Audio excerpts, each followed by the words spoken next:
حضرت بایزید بستامی کہتے ہیں کہ میں نے اپنی ماں کے آگے ہاتھ جوڑے، میں نے کہا امی تجھے راضی کروں یا رب کو راضی کروں؟ تو اپنے حق مجھے معاف کر دے، اللہ کو میں راضی کر لیتا ہوں۔ ماں نے کہا جاؤ پتر میں اجازت دیتی ہوں۔ گئے جنگلوں میں ذکر و فکر میں لگے رہے، تنہائی میں اس کو یاد کرتے رہے، دن رات ذکر کے چراغ روشن رکھے۔ 12 سال گزر گئے حق کی تلاش میں۔ ایک دن واپس بستام کے قریب سے گزر رہے تھے، خیال آیا چلتے چلتے ماں کو سلام کر جاؤں۔ دروازے کو دستک دینے لگے تو اس خیال نے ہاتھ روک لیا کہ ساری زندگی ماں کو سکھ تو دیا کوئی نہیں، اب دکھ بھی کیوں دینے لگے ہو؟ رات کا ایک پہر بیت گیا ہے، سردیوں کی لمبی رات ہے، ماں بستر میں لیٹی ہوگی، تیرے لیے اٹھے گی، دروازہ کھولے گی۔ دروازے کے ساتھ ہی لگ کے بیٹھ گئے اور ساری رات کاٹ دی، اس خیال سے کہ ماں کو تکلیف نہ ہو۔ جب سحری کا وقت ہوا تو اندر سے جو نالی آتی تھی اس نالی سے پانی آیا، سمجھ گئے میری ماں تہجد کے لیے اٹھی ہے اور وضو کا پانی ہے، تو فوراً دروازے پہ دستک دی۔ اندر سے آواز آئی بیٹا بایزید میں ابھی آئی۔ مائیں بیٹوں کے دستک کے انداز سے جان لیتی ہیں یہ کس بیٹے کے ہاتھوں کا لمس ہے۔ 12 سال کے بعد آئے، دستک دی، کہا بیٹا بایزید میں ابھی آئی۔ ماں کی تو نگاہیں ہی دروازے پہ رہتی ہیں۔ اللہ اکبر۔ کہتے ہیں کہ ماں نے دروازہ کھولا، 12 سال جنگلوں کی خاک چھانتے بیت گئی تھی، پراگندہ صورت، بکھرے ہوئے بال، پھٹے ہوئے کپڑے۔ میری ماں کی جب نگاہ میرے پہ پڑی تو اس کی چشمان سے موٹے موٹے آنسو ٹپکنے لگے، اور اس نے ایسے ہاتھ پھیلا کے کہا مالک میرا بیٹا بایزید تیری طلب میں نکلا تھا، تو نے ابھی تک اسے اپنا قرب نہیں دیا۔ حضرت بایزید بستامی کہتے ہیں 12 سال کی ریاستوں سے جو کچھ نہیں ملا تھا ماں کے اٹھے ہوئے ہاتھوں سے مل گیا۔ میں نے کہا مالک میں تجھے کہاں ڈھونڈ رہا ہوں، تو کہاں موجود ہے؟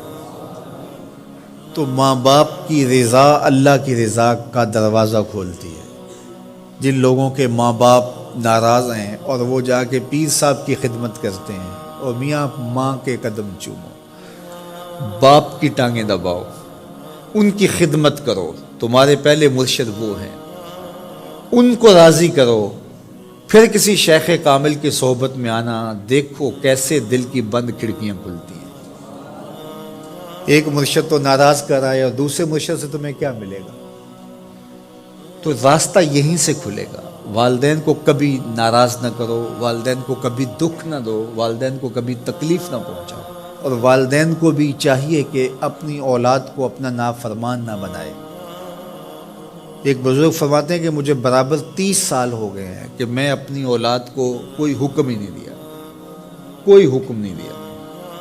کوئی چیز مجھے چاہیے بھی ہوتی ہے تو میں بصیغہ امر نہیں کہتا، بلکہ ایسے ہی بات کر رہی ہوں، پانی چاہیے تو یہ نہیں کہتا بیٹا پانی لے کر آؤ، میں ویسے کہتا ہوں پیاس لگی ہوئی ہے، تو اگر وہ سمجھ جائے اور وہ خود لے آئے تو اچھی بات ہے، لیکن اگر وہ نہ لائے تو میں نے اس کو حکم ہی نہیں دیا، امر ہی نہیں کیا، تو اس امر کی مخالفت ہی لازم نہیں آئے گی۔ تو کہا 30 سال برابر گزر گئے ہیں، میں نے اپنی اولاد کو حکم نہیں دیا کہ کہیں وہ میری نافرمان نہ ہو جائے، کیونکہ اگر وہ نافرمان ہو گئی پلے کچھ نہیں رہے گا۔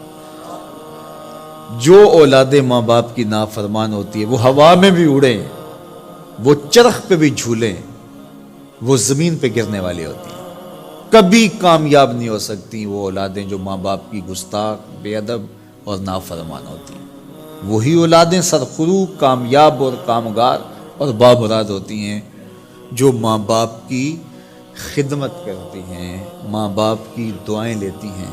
وہ ایک بچہ ماں باپ کے پاؤں دبا رہا تھا، تو ایک بچہ ایک بر اعظم میں، دوسرا دوسرے بر اعظم میں، تیسرا تیسرے بر اعظم میں بڑے بڑے کاروبار کر رہا تھا، تو کوئی اس کا دوست ملنے آیا، اس نے کہا کہ اس نکمے کو بھی کہیں بھیج دو، فلاں جو ہے وہ یورپ میں ہے، فلاں امریکہ میں ہے، وہاں اتنی بڑی کمپنی اس نے کھولی ہوئی ہے، اس نکمے کو یہاں بٹھایا، اس کو بھیج دو، یہ تو نکمہ کسی کام کا نہیں۔ کہا یہ نکمہ ہی تو میرے کام آ رہا ہے، کہ نکمہ ہی تو میرے کام آ رہا ہے۔ تو اولاد خوش نصیب ہے کہ اپنے ماں باپ کی خدمت کرے اور ان کے ساتھ حسن سلوک کریں۔